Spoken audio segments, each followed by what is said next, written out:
My dear students, मैं हूं Meenakshi from वेम एकेडमी क्लासेस नासिक। बच्चों, हम देख रहे हैं क्लास 12 का चैप्टर 6 सुपरपोजिशन ऑफ वेव्स और आज है उसका लेक्चर नंबर 4 जिसमें हम टॉपिक स्टडी करने जा रहे हैं रिफ्लेक्शन ऑफ वेव्स। ऑलरेडी इसका एक लेक्चर हमने देखा है, लेक्चर नंबर 3 में हमने रिफ्लेक्शन ऑफ वेव्स ही देखा है। आज हम वही टॉपिक कंटिन्यू करने वाले हैं, लेकिन ये लेक्चर देखने से पहले आप लेक्चर नंबर 3 लेक्चर नंबर 2 जरूर देखें, तभी आपको ये लेक्चर समझ में आएगा। ठीक है, तो चलो स्टार्ट करते हैं today's topic reflection of waves. तो बच्चों, इसके पहले हमने देखा reflection of transverse wave from denser medium, reflection of transverse wave from rarer medium, मतलब एक फिक्स्ड एंड का रिफ्लेक्शन देखा था हमने और एक वेरिएबल एंड का रिफ्लेक्शन, फ्री एंड का रिफ्लेक्शन देखा था। तो दोनों में हमने स्टडी किया रिफ्लेक्शन कैसे होता है। अभी जो नेक्स्ट टॉपिक हम लोग स्टडी करने जा रहे हैं, यहाँ पे actually it is nothing but the transmission of waves from denser to rarer और रेयरर टू डेंसर। लेकिन इसको टॉपिक का नाम क्या दिया है, reflection of transverse waves when travelling from denser to rarer medium and vice versa, that means from rarer to denser medium also. तो सबसे पहले इसका मीनिंग क्या है वो मैं आपको बताती हूँ। एक्चुअली ऑलरेडी मैंने थोड़ा बहुत इंट्रोडक्शन इसका दिया था, अभी वापस उसको एक्सप्लेन करती हूँ।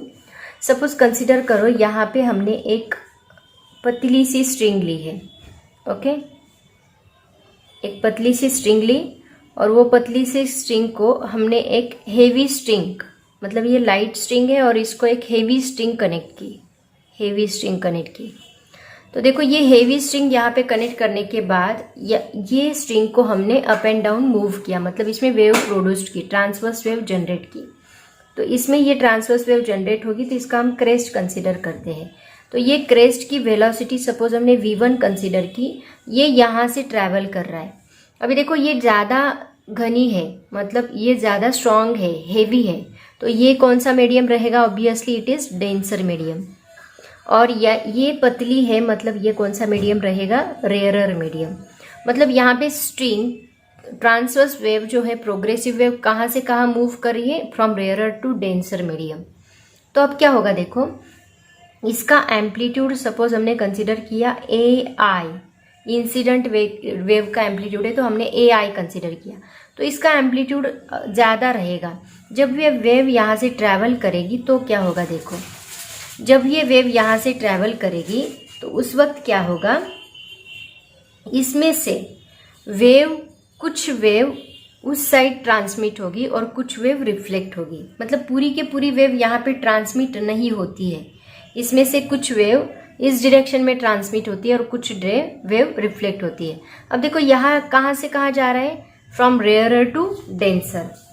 कहाँ से कहाँ जा रही है wave, from rarer to denser. तो इसके पहले हमने देखा जब वेव रेयरर टू डेंसर जाती है तो उसका फेज चेंज होता है क्या, यस ऑब्वियसली इसका फेज चेंज होगा, क्योंकि देखो ये रेयरर है। जरा सोचो, ये बहुत ही पतले पार्टिकल है और स्ट्रॉन्ग पार्टिकल के ऊपर जाकर टकरा गए। टकराने के बाद क्या होगा, वो नीचे की डायरेक्शन में मूव होंगे। मतलब ये लाइट पार्टिकल हेवी पार्टिकल के ऊपर टकराने के बाद उसका डायरेक्शन चेंज कर देंगे वो लोग। तो यहाँ पे जब ये पार्टिकल यहाँ से मूव होगा तो यहाँ से कुछ पार्टिकल का वाइब्रेशन इस डायरेक्शन में ट्रैवल होगा जिसका फेज चेंज नहीं होगा, और कुछ वेव जो है वो इस डायरेक्शन में रिपीट आएगी जिसका फेज चेंज होगा। मतलब यहाँ से टकराने के बाद उसका क्रेस्ट होगा तो ट्रफ आएगा, ट्रफ होगा तो क्रेस्ट होगा। तो ये होगी वेलोसिटी ऑफ रिफ्लेक्शन, और ये क्या होगी इस डायरेक्शन में वेलोसिटी ऑफ ट्रांसमिशन। मतलब ये वेव जब यहाँ से ट्रैवल करती है तो इसमें से कुछ वेव इस डायरेक्शन में जाती है, कुछ एनर्जी इस डायरेक्शन में जाती है, कुछ एनर्जी इस डायरेक्शन में। This is the transmission, this is the reflection. मतलब यहाँ दोनों चीजें हो रही है, transmission as well as reflection. तो ये वेलोसिटी है vt। अब देखो यहाँ पे इसका एम्पलीट्यूड चेंज हो गया क्योंकि इसकी एनर्जी कम हो गई, इसका मतलब इसका एम्पलीट्यूड चेंज हो गया। तो ये एम्पलीट्यूड हम लोग AT कंसिडर करेंगे, और इसका भी एम्पलीट्यूड चेंज हो गया तो ये हम लोग AR कंसिडर करेंगे। तो यहाँ तीनों का इक्वेशन बनेगा अलग अलग, है ना। एक्चुअली आपकी बुक में उन्होंने एक्सप्लेनेशन बहुत ही सिंपल दिया है, आपने रीड किया तो भी समझ में आ जाएगा, बट उन्होंने इक्वेशन नहीं दिए। तो मैं आपको तीनों के इक्वेशन लिख के बताती हूँ। यहाँ पे आएगा डिस्प्लेसमेंट का इंसिडेंट वेव, राइट ना। फिर यहाँ पे कौन सा आएगा, यहाँ पे कौन सा आएगा, रिफ्लेक्शन, मतलब वाई आर आपको मिलेगा। पहला आपको मिलेगा वाई आई, दूसरा आपको मिलेगा वाई आर, और तीसरा यहाँ वेव ट्रांसमिट भी हो रही है, तो तीसरा इक्वेशन हमें किसका मिलेगा, वाई टी का भी मिलेगा। Am I clear? तो तीनों का इक्वेशन बनाते हैं। इसका इक्वेशन क्या बनेगा, देखो एम्पलीट्यूड क्या है इसका, ए आई, कौन सी डायरेक्शन में जा रहा है, पॉजिटिव, तो क्या आएगा, omega x minus omega T minus के एक्स, ओमेगा टी माइनस के एक्स, क्योंकि पॉजिटिव डायरेक्शन में जा रहा है, एम्पलीट्यूड पॉजिटिव है क्रेस्ट का, तो पॉजिटिव आएगा ओमेगा टी माइनस के एक्स। ये हमें क्या मिला, इंसिडेंट वेव का इक्वेशन, ये इंसिडेंट वेव हो गई। अब यहाँ पे चलते हैं रिफ्लेक्शन की तरफ। रिफ्लेक्शन किधर है, अपोजिट डायरेक्शन में। एम्पलीट्यूड कौन सा है, ट्रफ का। इसका मतलब हमें सबसे पहले तो माइनस लेना पड़ेगा, minus amplitude of reflected wave into sine अभी ये निगेटिव एक्स डायरेक्शन में जा रहा है, तो ऑब्वियसली ये साइन क्या होगा, इसका पॉजिटिव होगा, ओमेगा टी प्लस के एक्स होगा।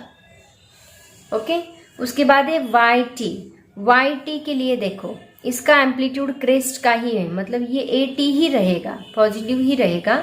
साइन ये कहा जा रहा है, ये इस डायरेक्शन में जा रहा है। अभी यहाँ पे एक चीज याद रखो, यहाँ पे वेलोसिटी तो चेंज नहीं होगी, क्योंकि ये देखो ये सेम मीडियम है, ये सेम मीडियम है। सेम मीडियम के लिए वेव की वेलोसिटी चेंज नहीं होती, लेकिन यहाँ पे मीडियम चेंज हो गया, क्योंकि ये रेयरर मीडियम था, ये डेंसर मीडियम हो गया। अगर वेव की मीडियम चेंज हो गई, मतलब वेव की वेलोसिटी भी चेंज हो गई। वेव की वेलोसिटी चेंज हो गई, मतलब लैम्बडा चेंज हो गया। लैम्बडा चेंज हो गया मतलब के चेंज हो गया, क्योंकि ये तीनों एक दूसरे के ऊपर डिपेंड है। v is equal to n lambda and k is equal to 2 pi upon lambda, right ना। तो ये लैम्बडा के लैम्बडा के ऊपर डिपेंड है, v लैम्बडा के ऊपर डिपेंड है। अगर v चेंज हुआ इसका मतलब लैम्बडा चेंज हुआ, लैम्बडा चेंज हुआ इसका मतलब k चेंज हुआ, तो तीनों चीजें यहाँ पे चेंज हो रही है। तो ये इस डायरेक्शन में जा रहा है, मतलब हमारा इक्वेशन तो उस डायरेक्शन के लिए सेम रहेगा, माइनस ही आएगा। लेकिन ओमेगा टी माइनस आपको यहाँ पे के नहीं, तो आपको K2 लेना पड़ेगा, K2 या K1 कुछ तो भी अलग लेना पड़ेगा। यहाँ KX है, यहाँ KX है, लेकिन आपको यहाँ पे क्या लेना पड़ेगा, K1 या K2X लेना पड़ेगा। ठीक है, समझ में आया? तो ये बनेगा ट्रांसमिशन वेव का इक्वेशन। अब देखो यहाँ पे और एक फॉर्मूला मैं आपको बताना चाहती हूँ वेलोसिटी का, वो आपके बुक में नहीं दिया है, बट वेलोसिटी का एक फॉर्मूला हमेशा याद रखो। वेलोसिटी निकालने के लिए हम लोग √T divide by U, competitive exams में बहुत बार ये फॉर्मूला यूज होता है। √T डिवाइड बाय म्यू ये फॉर्मूला यूज होता है वेलोसिटी ऑफ वेव निकालने के लिए।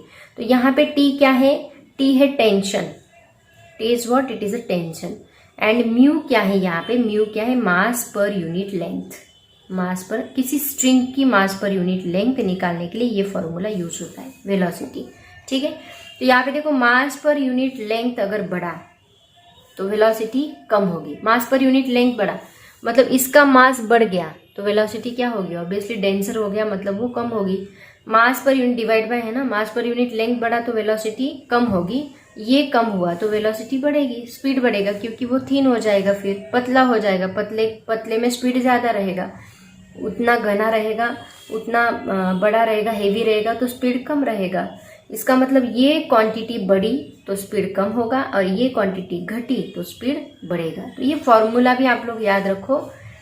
आपकी बुक में बहुत सारे फॉर्मूलेज नहीं दिए, जस्ट थेरोटिकल पार्ट उन्होंने कंप्लीट किया है, बट न्यूमेरिकल्स के लिए अगर इनकेस कोई क्वेश्चन पूछा तो आपको आना चाहिए, इसीलिए मैं अलग अलग फॉर्मूलेज आपको बता रही हूँ।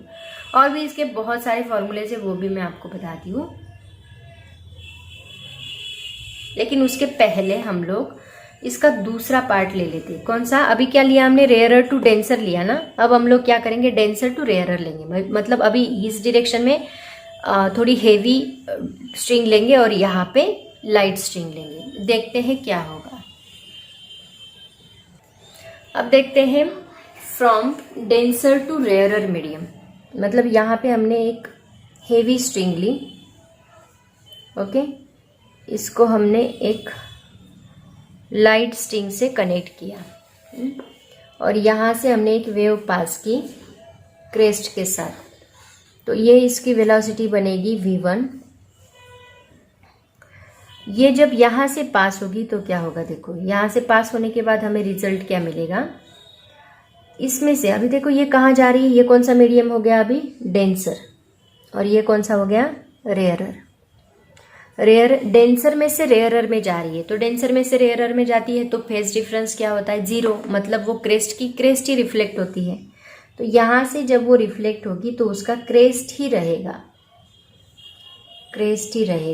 लेकिन इसका जो एम्पलीट्यूड है वो चेंज होगा, यहाँ पे एनर्जी चेंज होगी इसकी, क्योंकि डेंसर मीडियम है तो एम्पलीट्यूड इसका एनर्जी कम हो गई ना। लेकिन यहाँ पे कुछ वेव या इसमें से कुछ वेव ट्रांसमिट होगी, कुछ वेव रिफ्लेक्ट होगी, तो कुछ वेव यहाँ पे ट्रांसमिट होगी यहाँ से, तो उसका भी एम्पलीट्यूड यहाँ पे चेंज होगा क्योंकि स्पीड इसका बढ़ जाएगा, राइट ना। तो ये रही इसकी v3 और ये रहा, ये इस डायरेक्शन में जा रही है, ये हुआ इसका v2। इसका एम्पलीट्यूड हम लोग लेते हैं a इंसिडेंट, इसका एम्पलीट्यूड हम लोग लेते हैं a रिफ्लेक्टेड, और इसका एम्पलीट्यूड हम लोग लेते हैं a ट्रांसमिटेड। ओके, अब देखते हैं तीनों के इक्वेशंस हमें क्या मिलेंगे। देखो चेंज डिफरेंस समझ में आया ना, डेंसर टू रेयरर में क्या होता है, फेज डिफरेंस नहीं होता, क्रेस्ट का क्रेस्ट ही होता है, ट्रफ का ट्रफ ही होता है। लेकिन रेयरर टू डेंसर में क्या होता है, आपके बुक में उन्होंने बस इतना एक्सप्लेन किया है, रिफ्लेक्शन, ट्रांसमिशन उन्होंने बताया ही नहीं, क्योंकि आपका topic he reflection of waves है, ट्रांसमिशन को उन्होंने हाथ भी नहीं लगाया। तो ये मैं एक्स्ट्रा का नॉलेज आपको दे रही हूँ, इतना आपको पता होना चाहिए, मे बी एग्जाम में पूछा जा सकता है तो पता होना चाहिए। तो चलते हैं इसके अभी देखो इसके इक्वेशंस क्या रहेंगे। वाई आई इंसिडेंट वेव का इक्वेशन क्या रहेगा, सेम ए आई साइन ओमेगा टी माइनस के एक्स, क्योंकि कौन सी डायरेक्शन में जा रहा है, पॉजिटिव एक्स डायरेक्शन में। उसके बाद सेकेंड वाला वाई आर का रहेगा, Y R is equal to, यहाँ निगेटिव डायरेक्शन है लेकिन इसका प्लस ही रहेगा एम्पलीट्यूड, क्योंकि क्रेस्ट ही है, साइन यहाँ पे ओमेगा टी प्लस के एक्स बन जाएगा, क्योंकि माइनस का अभी क्या बन गया, प्लस बन गया। थर्ड ट्रांसमिशन वेव का इक्वेशन क्या बनेगा, ए टी, अब यहाँ पे इस डायरेक्शन में जा रहा है, A T into sine omega T minus के चेंज होगा, यहाँ पे के टू बनेगा, के टू एक्स या फिर के वन एक्स, जो कुछ भी होगा, यहाँ पे वेवलेंथ चेंज होगी इसकी, तो ये बनेगा के टू एक्स। समझ में आया। तो ऐसे हम लोग इसको सॉल्व करेंगे। ये तीनों इक्वेशंस आपको पता होने चाहिए। अब चलते हैं कि एम्पलीट्यूड अगर आपको निकालना है तो उसके कुछ इक्वेशंस है वो मैं आपको बता देती हूँ ताकि आपको और ज़्यादा याद रहेगा। वेलोसिटी तो आपको पता है, वेलोसिटी का फॉर्मूला होता है n इंटू लैम्बडा, ये ऑलरेडी हमने बहुत बार देखा है, इसके ऊपर न्यूमेरिकल भी बहुत पूछे जाते हैं। ये रिलेशन हम लोग 11 से स्टडी करते आ रहे हैं, ठीक है। k भी आपको पता है, k क्या होता है, 2π/λ। चलो मैं एक लिस्ट ही बना के देती हूँ आपको सभी इक्वेशंस की, ताकि उसके ऊपर न्यूमेरिकल ले सके। तो देखो बच्चों, सभी फॉर्मूलेज मैं आपको बताती हूँ इससे रिलेटेड, सभी नोट डाउन करो, आपको लगने वाले हैं, नोट्स में नहीं है, बुक में भी नहीं है, कॉम्पिटिटिव एग्जाम्स में अगर पूछा जाएगा। देखो एम्पलीट्यूड ऑफ रिफ्लेक्टेड वेव का एम्पलीट्यूड अगर आपको निकालना है तो उसका फॉर्मूला होता है v2 minus v1 divide by v1 plus v2। अब ये कहाँ से आए ये मत पूछो, बस नोट डाउन करते जाओ। सेकेंड, ट्रांसमिशन वेव का अगर आपको पूछा एम्पलीट्यूड क्या है तो 2v2 divide by v1 plus v2, इसके ऊपर एक न्यूमेरिकल हम लोग लेने वाले हैं इसके बाद ai, ओके। उसके बाद हमने एक फॉर्मूला देखा k इज इक्वल टू क्या होता है, 2π/λ होता है, ये भी आपको पता होना चाहिए।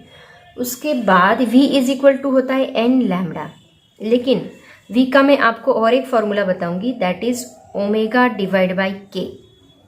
ये कैसे आया, देखो ओमेगा डिवाइड बाय k क्या होता है, 2πn डिवाइड बाय 2π/λ, क्योंकि ओमेगा की वैल्यू क्या होती है 2πn एंड k की वैल्यू क्या होती है 2π/λ। तो 2π कैंसल, ये लैम्बडा ऊपर जाएगा तो क्या बनेगा n इंटू लैम्बडा, और n इंटू लैम्बडा क्या होता है v।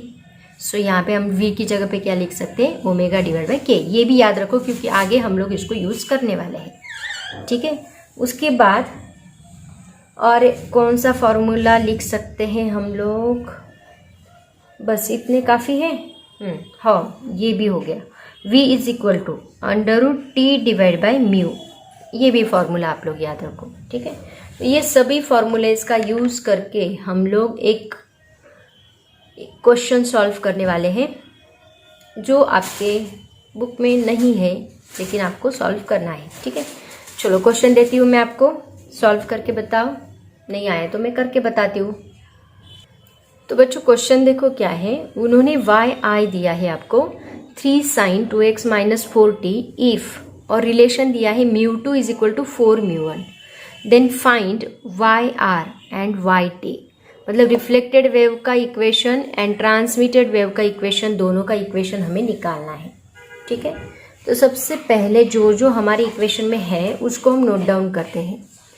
ए आई देखो क्या है यहाँ पे 3, 2x मतलब ये क्या होता है omega x plus T, right ना, माइनस के टी। तो यहाँ पे ओमेगा की वैल्यू क्या है, सॉरी के x minus omega T, omega की वैल्यू क्या है 4 एंड के की वैल्यू क्या है 2। तो ये सभी हमने लिख लिया। अब हमें क्या निकालना है, सबसे पहले तो अगर आपको वाई आर और वाई टी लगने वाला है तो वाई आर का इक्वेशन ए आर के फॉर्म में आएगा। मतलब आपको ए आर ओमेगा तो पता है, के वाई टी के लिए चेंज होगा तो के आपको निकालना पड़ेगा, लेकिन ओमेगा सबके लिए सेम रहेगा, वो चेंज नहीं होगा, क्योंकि मैंने आपको बताया फ्रीक्वेंसी चेंज नहीं होती, फ्रीक्वेंसी सेम एवरीवेयर। तो ए आई सबसे पहले हम ए आर निकाल लेते हैं। ए आर का फॉर्मूला मैंने क्या बताया, याद करो, V2 minus V1 divide by V1 plus V2 into A I. लेकिन इसमें हमें V2 पता नहीं है, और ए टी का फॉर्मूला क्या है 2V2 divide by V1 plus V2 into A I. इसमें हमें V2 एंड V1 पता नहीं है, तो देखो इसका यूज करके हम लोग V1 निकाल सकते हैं। कैसे, देखो मैंने अभी अभी आपको एक फॉर्मूला बताया ओमेगा डिवाइड बाई के, तो इसका यूज करके हम V1 निकाल सकते हैं। तो ओमेगा क्या है यहाँ पे 4 एंड के क्या है 2, तो V1 की वैल्यू हमें क्या मिलेगी 2 मिलेगी। अब हम लोग बाय यूजिंग द रिलेशन, कौन सा relation, V is equal to under root T divide by mu, ये रिलेशन का यूज करके हमें रिलेशन μ2 μ1 का दिया है, तो इसका यूज करके हम लोग V2 भी निकाल सकते हैं। कैसे, देखो तो यहाँ पे सपोज मैंने इसको V1 नाम दिया, तो ये आएगा t डिवाइड बाई μ1, टेंशन तो चेंज नहीं होगा, and V2 is equal to क्या आएगा t डिवाइड बाई μ2। अब इन दोनों का अगर हमने रेशो लिया, मतलब V2 डिवाइड बाई V1 लिया, तो हमें क्या मिलेगा, V2 रहेगा under root T divide by μ2 divide by under root T divide by μ1। तो इसमें टी कैंसिल होगा और हमें क्या मिलेगा, V2 divide by V1 is equal to under root, यहाँ पे μ1 ऊपर जाएगा एंड μ2 नीचे आएगा, μ1 डिवाइड बाई μ2। तो μ2 कितना दिया है उन्होंने 4 μ1 दिया है, तो उसकी वैल्यू हम लोग यहाँ पे पुट कर सकते हैं, that is equal to under root μ1 divide by 4 μ1। तो ये μ1 कैंसिल होगा और ये बनेगा 1/4। तो हमें यहाँ पे V2 डिवाइड बाई V1 क्या मिलेगा, V2 divide by V1 is equal to under root 1 divide by 4। तो 4 का स्क्वायर रूट क्या होता है 2, मतलब V2 divide by V1 is equal to 1/2। तो इसमें आपको V1 पता है, V1 को इधर शिफ्ट करो तो ये इस साइड जाके मल्टीप्लाई होगा। तो यहाँ पे देखो V2 इज इक्वल टू क्या, 2 गेट कैंसिल और हमें क्या मिला 1। देखो वेलोसिटी चेंज हो रही है V2, मतलब यहाँ ये रेयरर मीडियम है, यहाँ से वेलोसिटी इधर जा रही है, और सपोज ये रेयरर मीडियम है, ये डेंसर मीडियम है, तो यहाँ पे वेलोसिटी डिक्रीज हो रही है, कम हो रही है, क्योंकि देखो यहाँ V1 कितना है 2 और V2 कितना मिल रहा है 1, मतलब इसकी वेलोसिटी कम हो रही है। इससे पता चल रहा है ये रेयरर मीडियम है एंड ये डेंसर मीडियम है, क्योंकि वेलोसिटी डिक्रीज होती है जब वेव रेयरर में से डेंसर में जाती है, ठीक है, दो मीडियम चेंज करती है। V1 V2 मिल गया, अब आपको एम्पलीट्यूड भी मिल जाएगा, amplitude AR and amplitude AT। चलो निकालो। तो सबसे पहले निकालते हैं AR is equal to V2 minus V1 divide by V1 plus V2 into AI। So that is equal to V2 कितना है, V2 दिया है 1 माइनस V1 कहाँ गया, V1 2, 1 minus 2 divide by V1 plus मतलब 1 प्लस 2, AI कितना है 3, so that is equal to ये कितना आएगा -1 divide by 3 into 3 get cancel, AR is equal to -1। देखो वेव ऐसी जा रही है ना, ऐसी गई और फिर टकरा के वापस आई, तो यहाँ पे हमें जो वेव मिलती है वो कैसी मिलती है, अपोजिट। मतलब ये अगर +A होगा तो ये क्या रहेगा -A, राइट। ये प्लस है तो ये -A, तो यहाँ पे ऑटोमेटिकली देखो -1 मिला। AI कितना है +3 और ये कितना मिला -1, मतलब एम्पलीट्यूड कम भी हो गया, पहले 3 था अब कितना हो गया -1 हो गया। वेव कुछ तो भी ट्रांसमिट भी हुई है, तो ट्रांसमिट वेव के लिए हम लोग AT निकालेंगे। तो ये सभी पॉइंट आपको याद रखने हैं। ये मैं यहाँ पे लिख लेती हूँ, AR कितना मिला है हमें -1, क्योंकि बाद में हमें इसको रफ करना है। फिर अभी AT निकालते हैं। AT का फॉर्मूला देखो क्या है, 2V2 divide by V1 plus V2 into AI। So AT is equal to 2V2, 2 into V2 कितना है 1 डिवाइड बाय V1 कितना है 2 प्लस 1 इंटू 3। सो ये क्या होगा 2 divide by 3 into 3 get cancel, AT की वैल्यू हमें मिल रही है, AT इज इक्वल टू 2।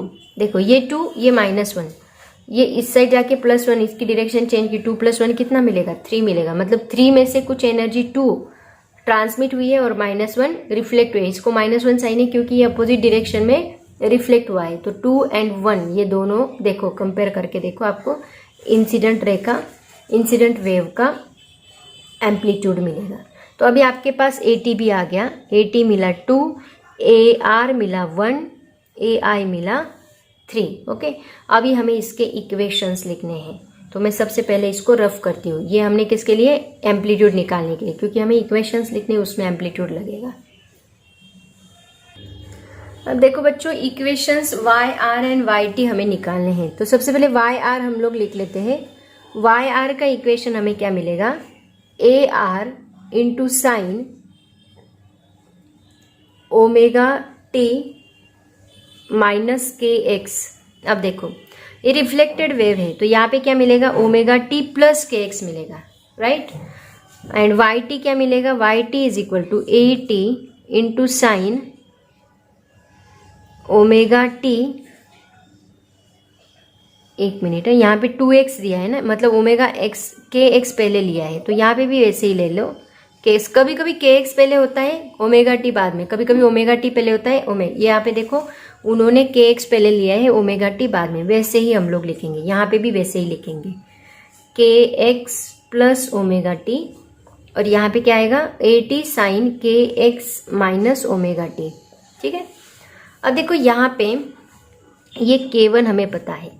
अब रिफ्लेक्टेड वेव के लिए के तो चेंज नहीं होगा, क्योंकि उसी मीडियम में वो वेव रिफ्लेक्ट हो रही है, come back in the same medium. लेकिन ट्रांसमिशन वेव के लिए आपका के चेंज होगा, क्योंकि मैंने बताया है कि ट्रांसमिशन वेव के लिए वेलोसिटी चेंज होगी, लैम्बडा चेंज होगा, मतलब के चेंज होगा, तो इसके लिए के चेंज होगा।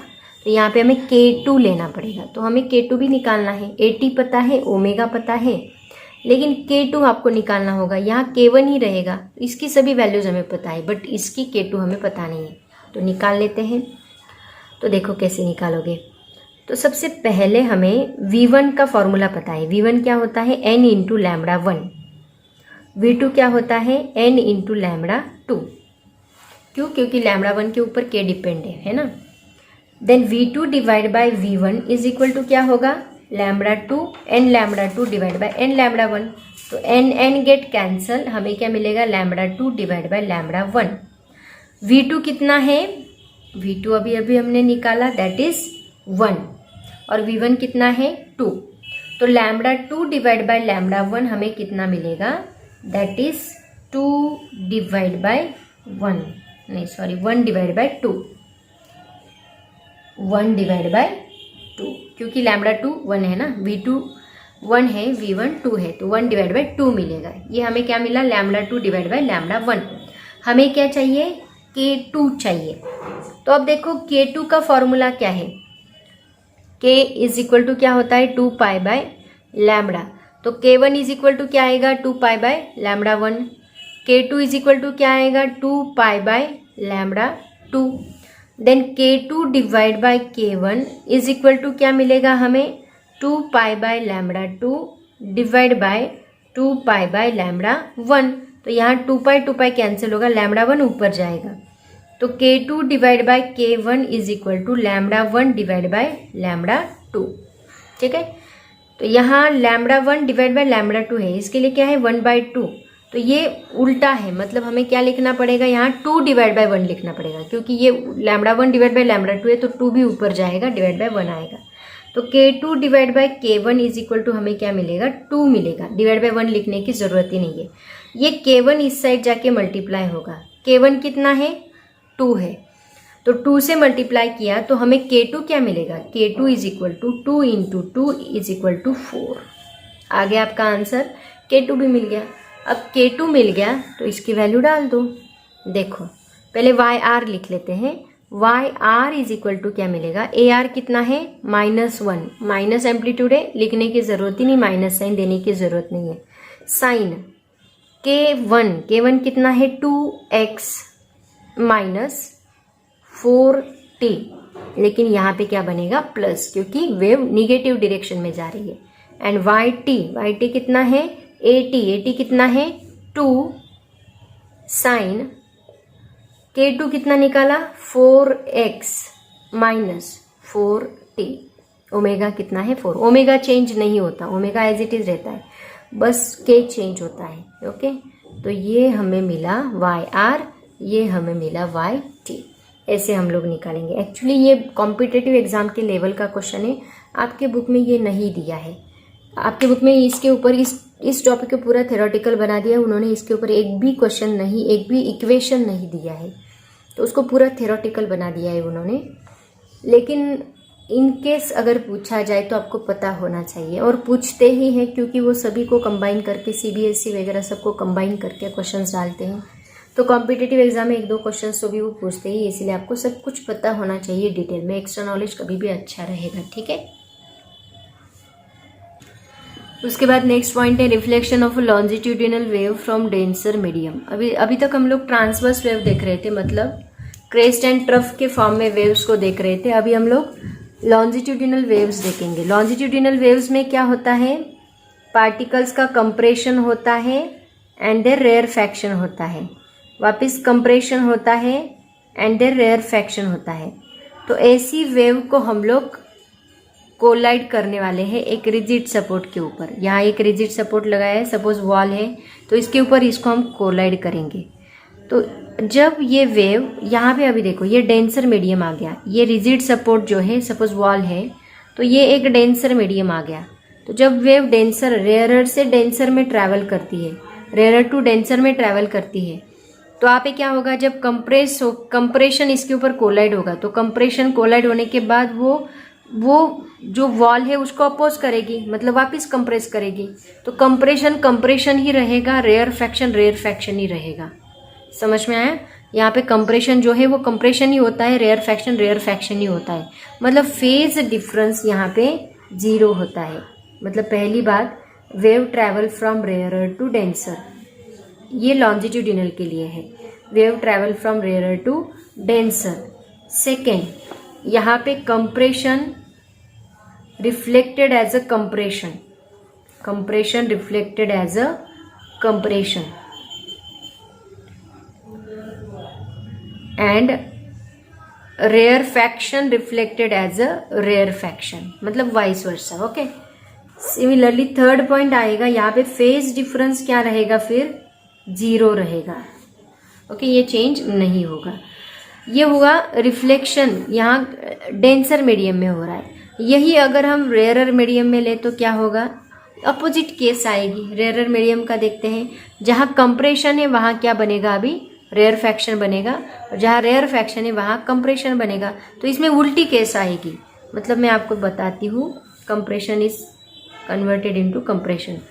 अगर हमने डेंसर टू रेयरर लिया तो क्या होगा, compression will be reflected as a rarefaction and vice versa, rarefaction will be reflected as a compression. तो इसमें फेज डिफरेंस क्या आएगा, फेज डिफरेंस आएगा पाई, मतलब 180 का। समझ में आया? इसमें फेज डिफरेंस हमें पाई मिलेगा।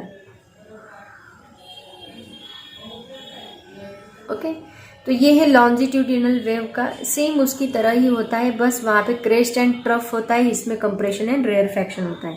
तो इसमें कंप्रेशन क्या होता है आपको पता है ना, compression is what, this is compression, मतलब बहुत पार्टिकल कंप्रेस है। पार्टिकल कंप्रेस है मतलब वहाँ पे जो प्रेशर है वो बहुत ज़्यादा हाई है। कंप्रेशन का जो रीजन होता है, this is high pressure region, high pressure region. And rarefaction का जो रीजन होता है वो क्या होता है, this is low pressure region, low pressure region. Okay, इसको कंप्रेशन एंड रेयरफैक्शन बोलते हैं। वैसे हमने इसके बारे में डिटेल में स्टडी किया है 11th में, लॉन्जिट्यूडिनल वेव क्या होती है उससे रिलेटेड। ठीक है, ये टॉपिक था बच्चों रिफ्लेक्शन ऑफ वेव का, मैंने बहुत डिटेल में लिया है, आपके बुक में नहीं है इतना डिटेल में मैंने कवर करने की कोशिश की है। फिर भी इनकेस अगर आपको कोई टॉपिक समझ में नहीं आता तो वैसे मुझे कमेंट करो, ठीक है।